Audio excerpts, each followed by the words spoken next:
Well, Dragonfolk, the CEO of Hasbro and the president of Wizards of the Coast had a little fireside chat today. This chat was regarding the state of Magic the Gathering, as well as any business ventures that they'll be doing going into 2023. And it was eye-opening.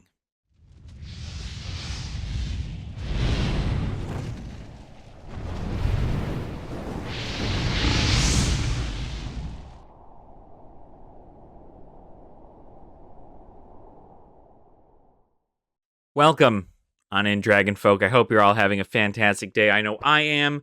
My name is Ashen Wings, and today we are going to talk about probably one of the most very bare bones, boring, useless. I wouldn't say it's totally useless. The entire point behind a fireside chat is to go deeper into a little bit of yourself, right? Some more personalized questions in regards to yourself as well as a company, right? And they definitely gave us some information today, but I don't think it's what any of you want to hear. So I'll go ahead and dive into the topics that were talked about over this fireside chat, but I do just want to preface this, right? Please just tackle everything with an open mind, okay? There are several things that could very well possibly be good in this venture, but most of them are not going to be what a good portion of you will want to hear. And that is okay, right? It is okay to not like something somebody says. Just please get yourself in tune with your emotions first before attempting to do any kind of lashing out or anything, because nobody wants to lash out. Go ahead and write a paragraph about what you hated about Wizards of the Coast and Hasbro's fireside chat, and then read it over to yourself. Now that you've got it out of your system, you can delete the whole thing. Anyway, we're going to talk about Magic 30. We're going to go right on into it, and we're going to talk about Magic 30th Anniversary Edition. So, this was brought up during a time where they were talking about the revenues that had occurred for everything. They were talking about their Magic 30th event in Vegas. That was the biggest event they've ever held, and how they plan to hold more conventions over time, right? We have the Magic Con in Philadelphia happening. But we did learn something in regards to Magic 30. The rumors are actually true. That the Magic 30th Anniversary Edition was actually cut in supply, even though it was already a limited product. They made it even more limited by cutting the supply early and essentially saving face, right? They did it to essentially save the integrity of their game. And overall, right, probably a smart move. But even in the amount of sales that they had there, that's still a couple, a few hundreds of thousands of dollars. So while the sales may have been low for the product on the market, they did state that they had over 6,000 WPN stores, and all of them will be receiving one of those products, which means that from what we can tell, if the numbers that were leaked were correct, there was more of this product given out for free than there was product actually bought at $1,000. So do with that what you will, but I'm not sure what's going to be of that. I just hope we can put Magic 30th Anniversary Edition behind us, and that that can just be gone forever. I don't know what that means for the market itself, with everybody else pretty much getting it for free, and then only a few thousand people had to actually pay for the product. But they said they cut the supply early. It's pretty much been been confirmed. So that's on Magic 30. Then we're going to go ahead and talk about the too much product topic here.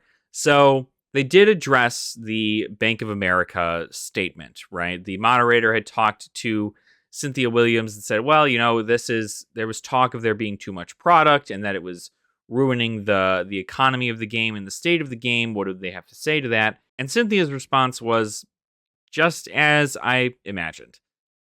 They said that even though they plan to bring out a lot of product, they don't plan to stop doing that.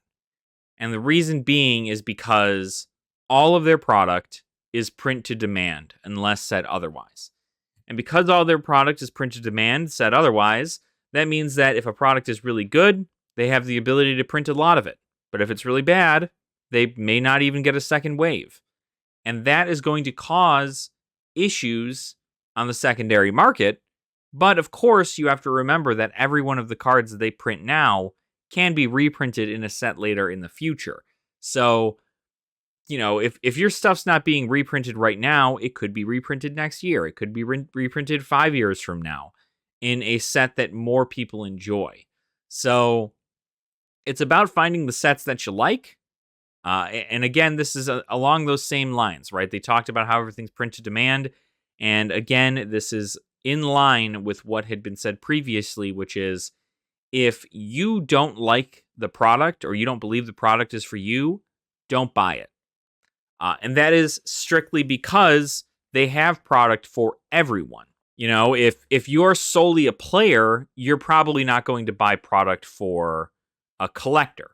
If you only play in competitive sanctioned formats, you're probably not going to buy a commander deck. But of course, you'd think they'd want to increase their profits. But again, this is just a diversity thing.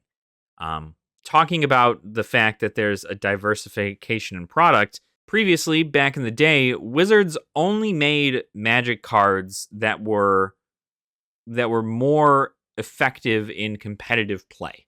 Competitive play was their core audience, and that's who they continued to pander to for the entirety of the series, right?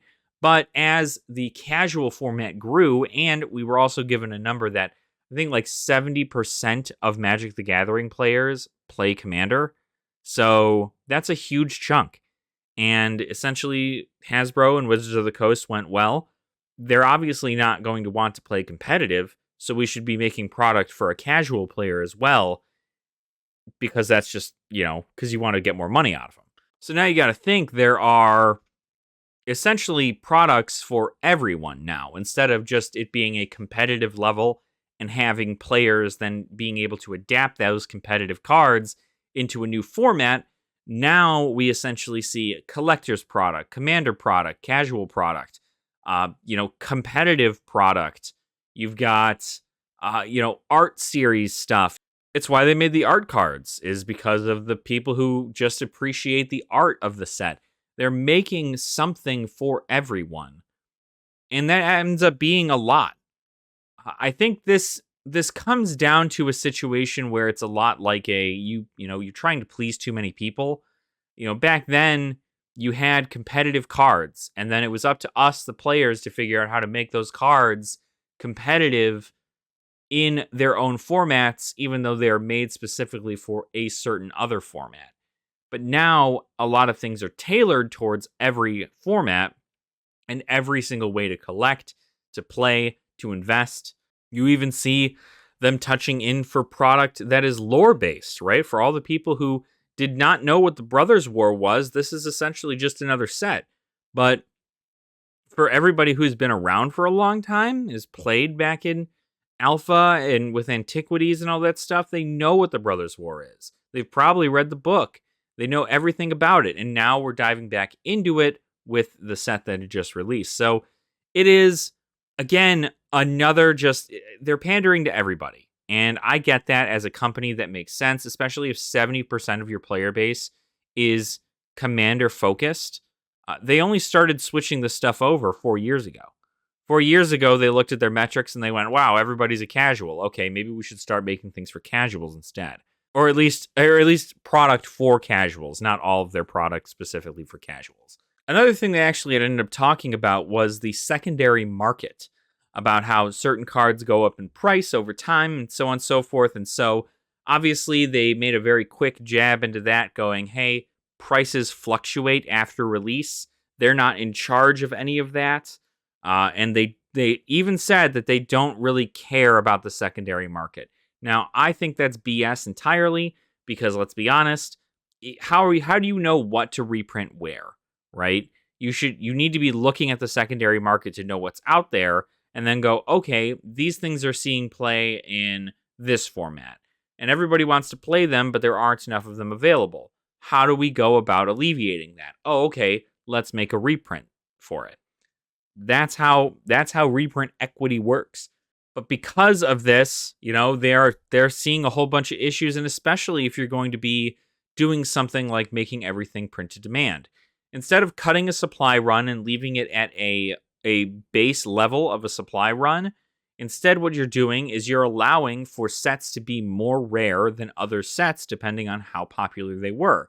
For instance, right, if everybody bashes Commander Legends Battle for Baldur's Gate and nobody proceeds to buy any more of it, it will stop being printed. And because it stopped being printed, there will be so much less of it out in the world. Now, the problem with this is that if it comes to that point, Wizards can just reprint the cards in Commander Legends Battle for Baldur's Gate in a brand new, Dungeons and Dragons set. They can just make a reprint Dungeons and Dragons set and make that a thing.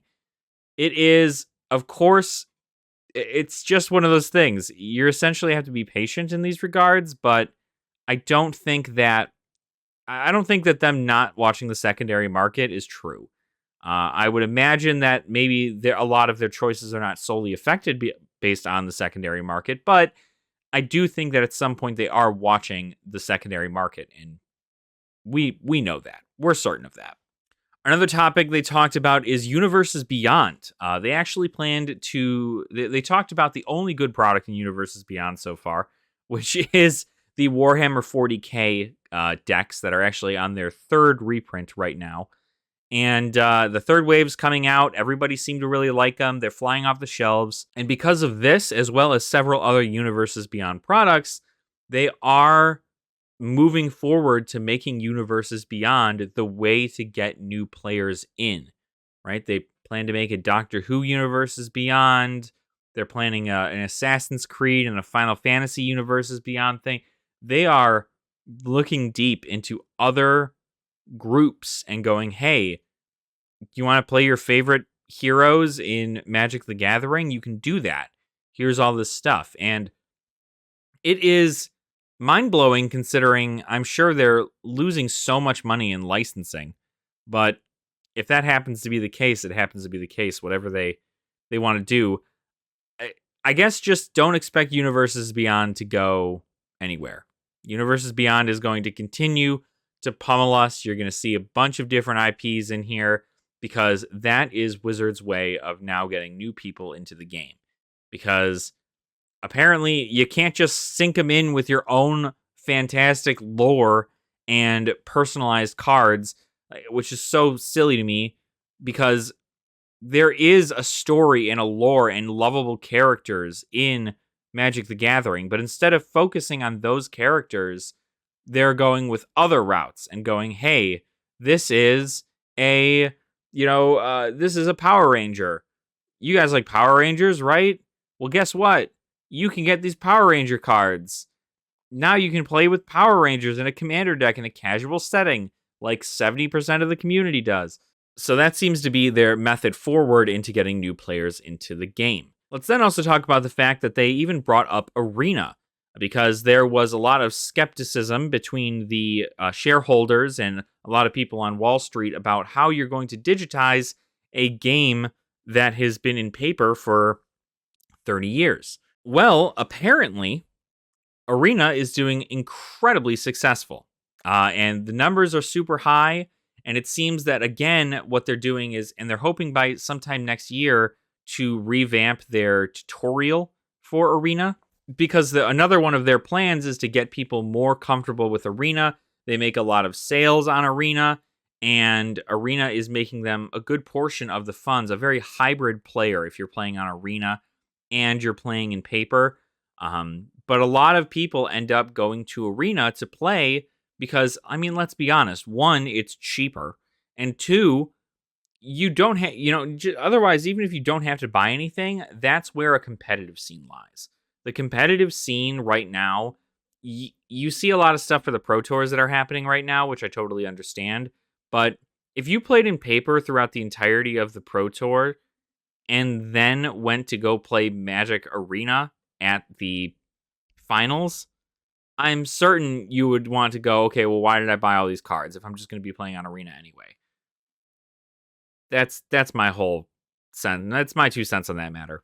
They had also spoken about the fact that, I guess, according to the numbers on their end, 70% of these WPN stores that are with Wizards of the Coast are actually seeing a profit in sales or getting right around the same amount of sales as last year.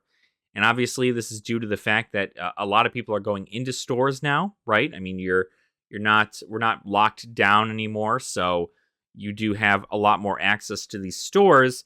But if that number is correct, then of course that means that LGSs are thriving right now. And one, that's fantastic, right? That is fantastic news. Whether or not that's actually accurate, I don't know, because I'm assuming all of these LGSs that have complained about supply issues and any kind of distributing issues, there are people who have not even gotten Brothers War in for their LGS because they're just having such weird distribution issues. And there's been nothing to talk about on Wizards' end. So apparently 30% of them are going to fail, but 70% of them are at least seeing a profit. So whatever that 70% is doing is good, I guess. But I'm just curious to see if that number is actually correct, right? I want to know what the stat is and what LGS has actually seen genuine profit from last year to this year. And then finally, it's actually a topic that we're going to talk about that is not Magic the Gathering. They did bring up Dungeons and Dragons as well, which is, of course, another Wizards of the Coast IP. And they had talked about how popular Dungeons and Dragons has gotten comparatively. Chris Cox even made a jab to the fact that when he was at cocktail parties, that out of the 10 people he'd be at a table with talking to in his rich, fancy cocktail party, that only 3 of them would ever know what Magic the Gathering is if he ever talked about it. But all 10 of them knew what Dungeons and Dragons was, right? It was an understandable thing that Dungeons and Dragons has had more of a place in this world than Magic the Gathering. It's been loved by many, and it's older than Magic as well. But they've definitely given a pretty big middle finger to Dungeons and Dragons fans right now. Essentially, Chris Cox had said that Dungeons and Dragons is not monetized enough. There's not enough money flowing in Dungeons and Dragons because only 20% of the player base are dungeon masters, right? Game masters, if you would.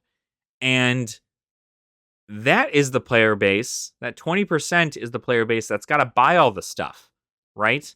I mean, I'm also a DM, so I know you got to buy the books, you got to buy you're going to buy the kits with all the maps and everything. You're going to buy the minis for your people, unless you want your characters or your players to buy their own minis. But of course, you also have to buy the minis for yourself, right? Any enemy minis that you need, any monster minis. You as the DM end up spending most of the money compared to that 80% of the players who are just players. And this is a problem because now with their D&D 1 or however it may be, they're planning to further monetize that so that people have resources, but it's not just up to the GM to buy them, right? Now everybody has to kind of do it. So if you were scooting along at your session and you didn't have to spend a dime, I don't know what they're going to do,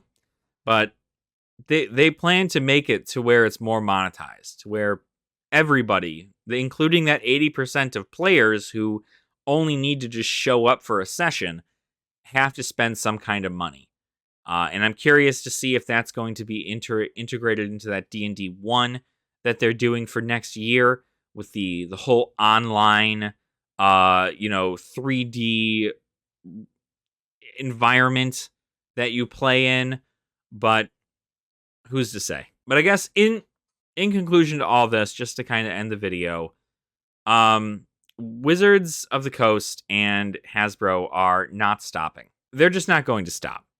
And that is saddening for many reasons, because either we, the people of the internet, are not as much of a percentage as we'd like to think we are. At the end of the day, this Magic product is selling. I mean, you got to think about all the fact, like, that's something that, I didn't even think about till just now. Think of all the people who do box breaks, all the people who do box openings on YouTube, all the people who do these things. They do box breaks regularly, and that is product that is being bought that is new, right? Somebody out there wants this product. And if you, as a creator, do box openings and people are willing to pay you to do box openings so you can help make a small profit on that, then you're probably going to go buy a box and do that. And that will tick a sale on Hasbro and Wizards' side. At the end of the day, it just seems that product is still actually selling. And it's selling at a rate that everybody who, you don't have to buy anything, right? You could buy nothing and just buy singles and you'd be happy. But there are people out there who buy sealed product. The amount of people who go to a Walmart and pick up a bunch of sealed packs from Walmart, or who go to an LGS and they'll buy a couple boxes from their LGS to support them, or the people who will just go online and purchase cases of product because they're an investor or just a collector of it. The product is still being sold and numbers are still better than they've been. So people are, in the end of the day, still voting with their wallets. Magic 30 was definitely not a success for them, but they don't care, right? They even said that they were willing to take that loss in profit to save the integrity of their community. And even though they did that, they pulled it. That doesn't mean they saved their integrity. This is what should have saved their integrity, is an actual talking amongst CEOs and players. But there's a wide berth of different players and collectors and investors and people who want to flip things and some people who just want to look at shiny cardboard. There's a whole bunch of different people, and Wizards 4 years ago decided to just focus on everybody as opposed to focusing on just the competitive scene. And with that, they answered the call for digitization of the game, even though MTGO was a thing for them. Arena is seeing a lot of success and a lot of money coming in on that front. Then, of course, you've got everything else, right? The secret layers are selling all the time. You've got the sellouts of tons of limited product. You have Amazon sales that are being sold off at rates that LGSs could never perceive, and therefore just making more money on that front. They're making money. And because they're continuing to make money, even though their stocks are down and they did not hit their predicted amount of sales last quarter, they still make money. And they're going to continue to do this. According to Chris Cox and Cynthia Williams, they're going to continue this route well into 2023, maybe even 5 years down the line, because this is seeing profit for them. And until it doesn't, they're not going to change anything, which means you won't get less product. We'll be in spoiler seasons for a long time. Maybe they'll reduce spoiler seasons like they did with Dominaria Remastered. It'll be, here's the first look of the set, and then instead of it being like a week-long spoiler season, you just go, hey, here are all their cards, right? Here's all of them. And maybe that will be easier. But they continue to plan to pump out product. You're probably still going to get at least one set a month, right? And it's annoying, right? Essentially, all they did is they continued to go, well, we're seeing good things on our side through statistics, through all these things, and it doesn't matter how mad the internet is about things or how mad the player base is about Magic. If you don't want to buy the product, don't buy the product. And there will come a time where Wizards will learn that if we continue to vote with our wallets and just buy singles, just buy some small little like sleeves and sodas from our LGS, they can make profit off those, but Wizards won't. And I think overall, we're going to see a weird, maybe even possibly a revolution of some sorts that's going to go on throughout this time. I don't want Magic to go anywhere. I do love the game. I do love the lore, and I love just the community in general. I love you guys. But this is definitely an eye-opener for sure. I'm not sure where to really begin. I strictly just wanted to talk over the topics that had gone over on the Fireside chat. But let me know what you guys think, right? Let me know what you guys think about all this. Are you as disappointed as I am? Did you expect something more? Did you expect exactly this? You know, what are you going to do now? Knowing that the next few years of Magic are going to be soaked in product, and they're going to continue to just try and get every dollar from you until they can't anymore. Let me know in the comments down below. I'd love to hear from you. And while you're down there, make sure to like the video and subscribe to the channel as well if you have not already. You can also go ahead and join our Patreon in the description below too. So you don't have to do that, but it's, obviously it's not necessary. But if you're willing to support the channel in a more monetary sense, that is always welcomed. So thank you if you do. But that's all for today. So thank you all so much for watching. I do, again, truly appreciate your support. And I'll see you guys on the other side. Nerd out.